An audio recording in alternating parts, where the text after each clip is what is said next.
friends, and welcome to Truth with Ruth, a witty, warm, and real podcast about anything and everything health and fitness.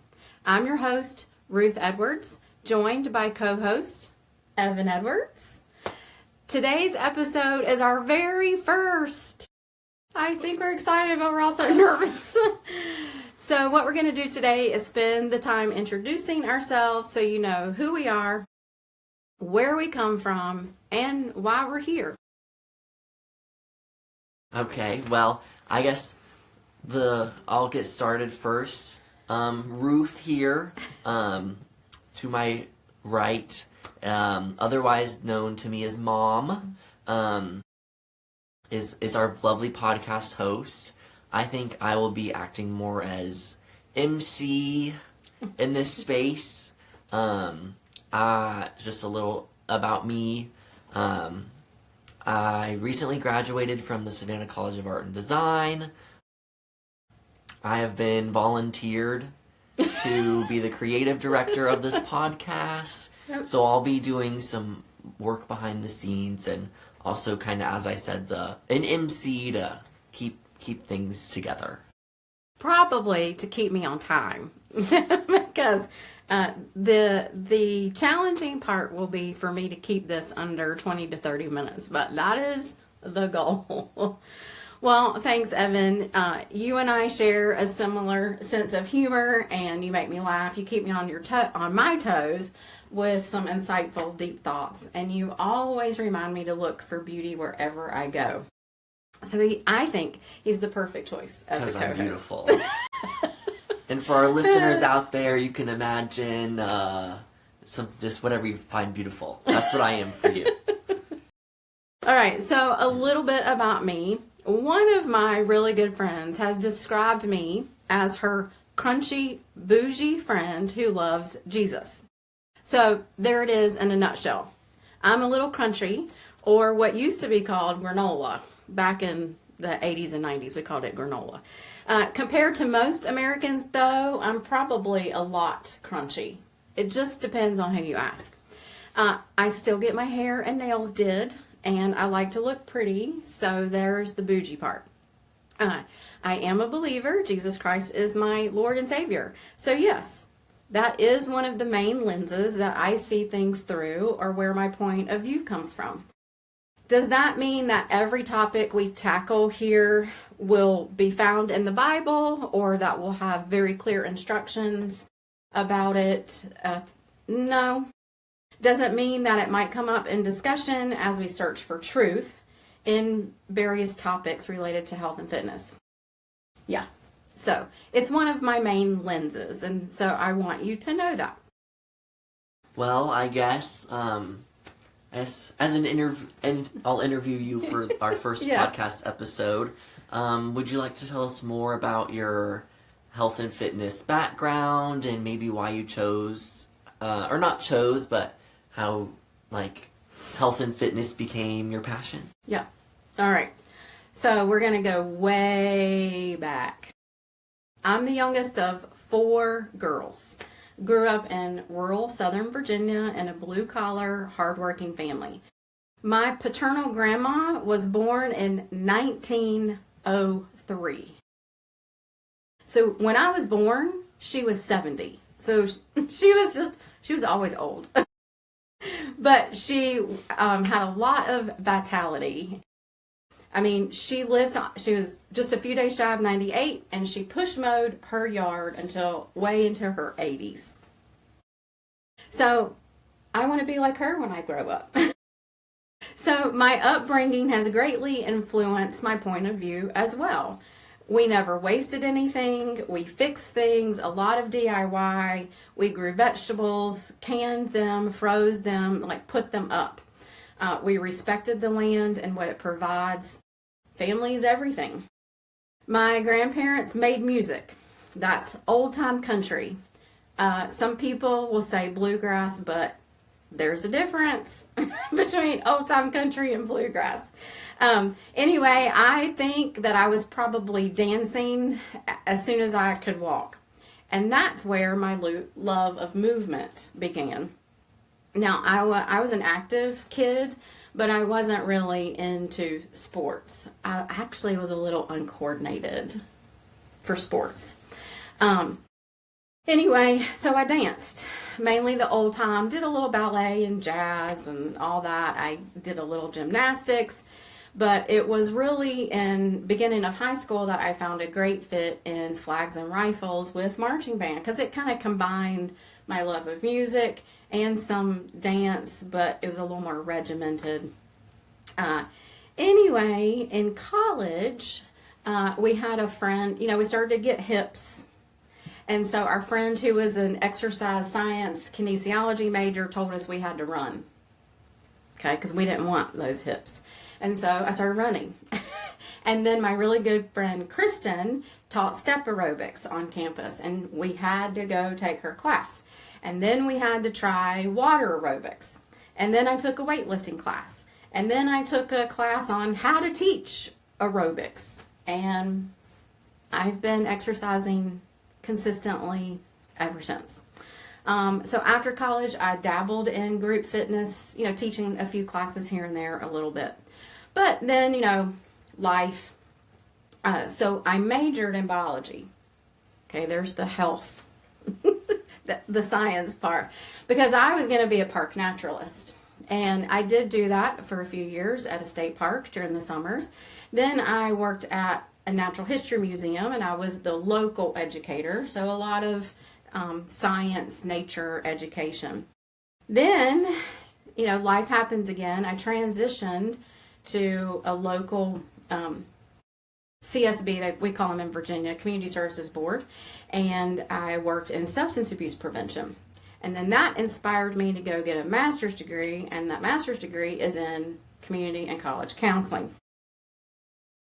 All of it has had an educational component to it.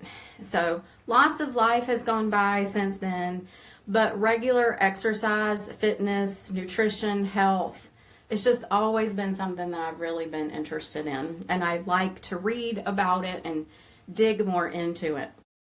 Life is a windy road. So anyway, about 10 years ago, I got my certification as a personal trainer.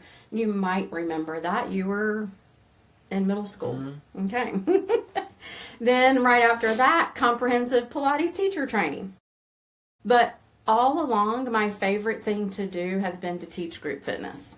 And currently, I teach numerous classes a week as a group fitness instructor at a local gym and serve as the group fitness coordinator. And I love it. I really enjoy it. So one of the things you asked was but then how do you keep that interest and keep that dedication? And I think for me, again, it's just something I've always been interested in. I have a little bit of that science nerd brain. It's just something, and in the 20s and 30s, it probably was a lot about trying to stay a certain size or a certain number on the scale or how I thought I should look. But I really did like to exercise. My body really liked it. It is, I know it's good for stress.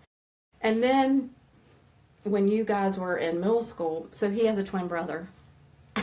Complete opposites. As I said, I went to art university, and my brother Riley went to university for wrestling. So, well, not as a major. Not as a major, but he wrestled and construction management. So yep. We're on opposite sides of the scale. Yes. So when I say they or you guys, it's because twins. But yeah, you guys were in middle school.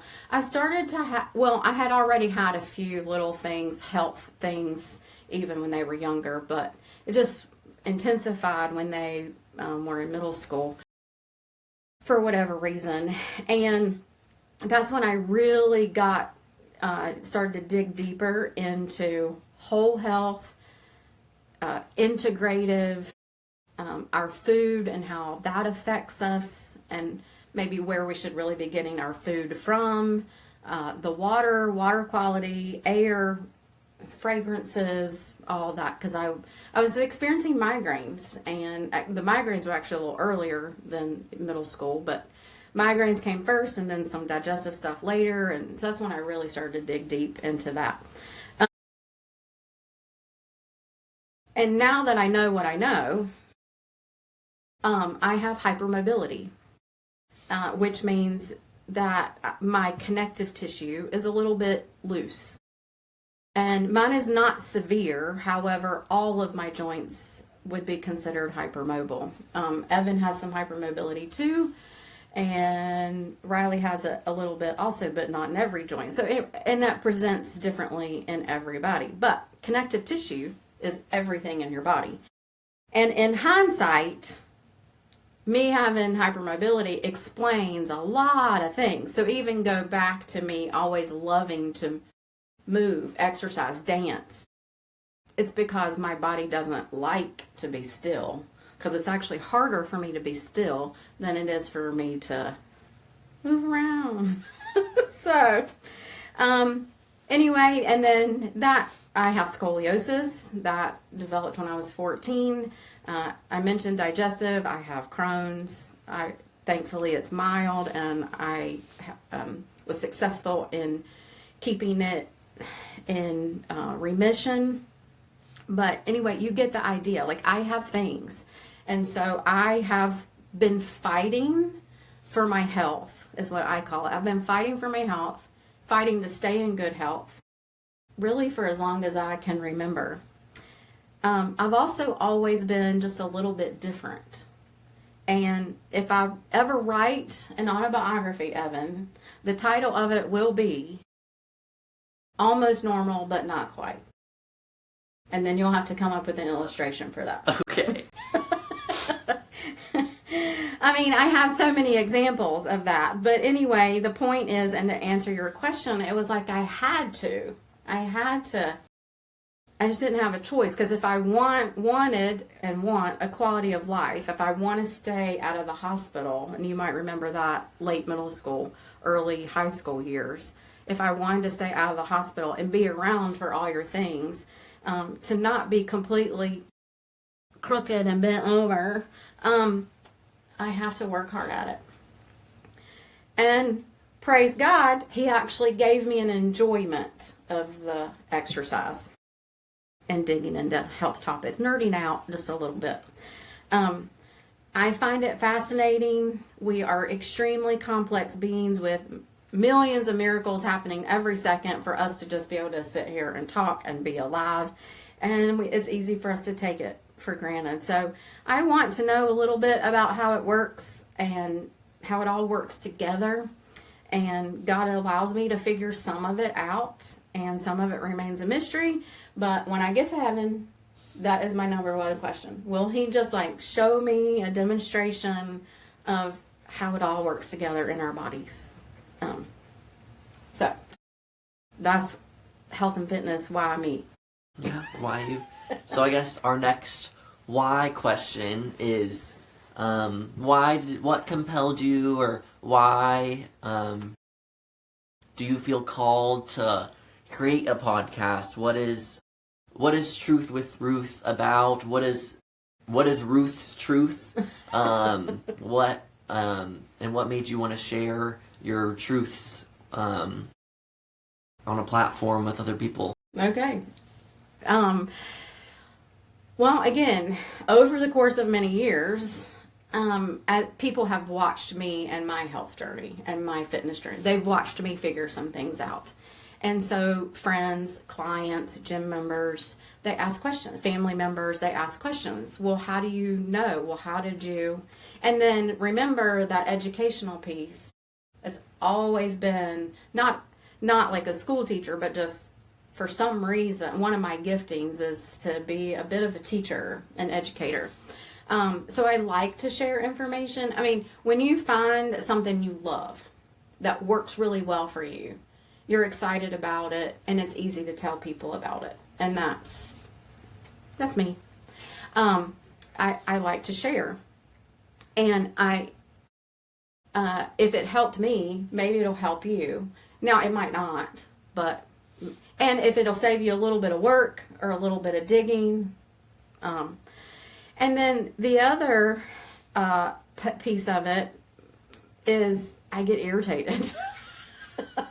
I get irritated with trying to always be sold and not really knowing who to trust or who to believe, because I mean, everybody's trying to sell something, and that's fine. That's what makes the world go round. But it can make it really challenging to determine what do I really need? What do I really need to be doing? What is the truth? What is the actual research, scientific evidence? What is it really? Now that's nothing new. It's been that way since the beginning of time, and it's the same old story. Just when I was in school, middle school, high school, college, it was in the form of a magazine and a newspaper and sales flyers, and now it's in the form of Facebook, Instagram, TikTok, and so my goal here is to be real. Share what I've tried. I've tried a lot, and hopefully cut through some of that noise to hopefully be actually helpful. I'm also here to share it with a sense of humor. I like to laugh. You've probably already noticed. I like to laugh. I think life is too short not to laugh, and I think life is too short to take it so serious, you know. I can be a little bit snarky or even sarcastic at times, and so if you're listening and not watching, and you're not sure how to take me, you know, or take a certain comment, then I would encourage you to find it in the video, find it on video and watch it, because you'll see it right here in my face. So I'm expressive, a little dramatic, and you'll be able to tell. You know how there are some people you can't tell if they're joking or not? You can tell if I am. All right. And I'm not selling supplements, a meat box subscription, potions, or lotions. No codes, no links, because I don't want that to taint or cause me to be biased in the information that I share with the audience. And so I am committed to sharing what I like, what I love, what I have found helpful, what I have found actually works. I can tell you where to find it, or where to look. I'll probably encourage everyone to shop small, shop local. I will encourage people to use their own brains and critical thinking skills. And I won't share, I might share a link or two here or there, but not loads of them, because I want people to use their brains and their fingers. You can look it up. Like I said, I'll share what works for me, or what I think has worked for me. So I want people to figure it out, but I'm here to guide and share. But remember, it worked for me, might not work for you, because everybody's different.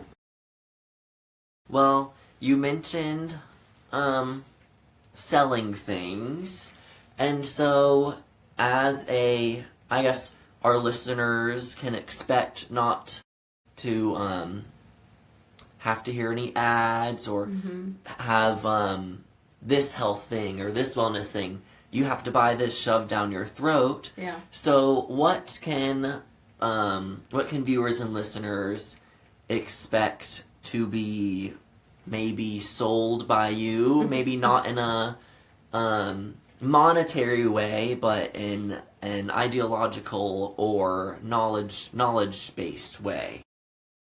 He used a big word. I'm trying. Ideological. And if I used that right, you did. Yippee. And it's correctly, and it is an actual word. I make up words. It'll happen. You'll hear. Sure. I'm famous when I teach group fitness. I'm famous for making up words. So, anyway, good question. Yeah, so you hit on it. Ideological. That's the very first thing I'm selling or pushing. I'm selling the idea that every person can be fit and healthy.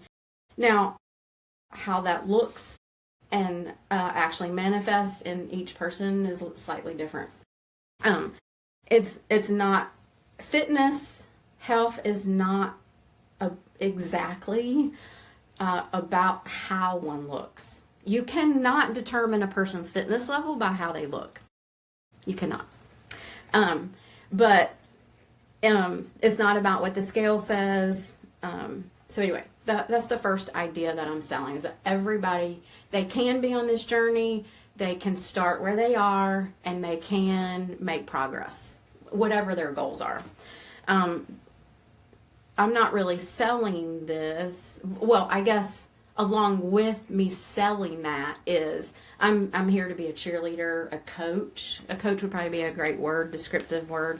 Teacher, encourager. I don't know it all. I wish I did, but I know some stuff. And like I said, I'm a really good cheerleader. And if you find Truth with Ruth helpful and fun, then you can support me. And so, but I don't want to say that I'm selling that. And what that is I've created a Patreon account with on-demand workout videos. And so if, like I said, if you find the Truth with Ruth podcast helpful, fun, and you want to support me and my work here, then you can subscribe to my Patreon workout video. But you're getting something for your money, is some on-demand workout videos, and there will be a good variety. There will be a strength training collection, where the workouts that you can do at home, and with dumbbells. But if you want to do barbell, you could. So I give lots of options. There will be a collection for older adult fitness or limited mobility. There will be a collection of, I call it Pilates Sculpt. So it's Pilates based, but gets into a little bit more of that resistance. And then the last category will be, as of now, the shorter, nice workouts, if you want to call them that, for mobility, scoliosis, hypermobility, when you're just really hurting but you want to do something, or feel like you need to move your body and do something, then but yeah, if you don't need them, no worries. But if you do want them or need them, that's a way that you can support me. And I'll be continuing to build that out. It's just getting started. So when you see something that floats your boat and you appreciate my work, that's how you can support me. But I'm not gonna, I'll mention it each podcast episode, but I'm not. Does that answer the question? I think so. Okay. Yeah. Yeah. So. Well, you mentioned Patreon, and that people can find you there. Mm-hmm. Where else can people find you? Where can they follow your journey? Where can they just keep up with you? That's a really good question. So I am on Instagram and Facebook as Reignite Health and Fitness. Now, I'll be honest, I haven't been doing a lot there, but maybe now I'll have content to put there, and this will help me have a little more content too. But those are my public health and fitness accounts, Facebook and Instagram. And then we're going to have a Truth with Ruth Instagram channel so that we can post clips. And and a website. I have a website, reignitepilates.com. See, he's my reignitepilates.com, right? The CD creative director. And I guess we'll also have a truthwithruth.com website. That's on his to-do list too. So yeah. Did I get it? Reignite Health and Fitness or Truth with Ruth, but some of those things are still rolling out. Yeah, sounds good. I think we've reached our minute mark, our goal for the episode. Yeah. We met our goal. Yeah. So we're just under 25 minutes. So, all right. Well, thank you for joining us for the very first episode, and stay tuned, see what comes next, but it'll be a wide variety, anything and everything related to health and fitness.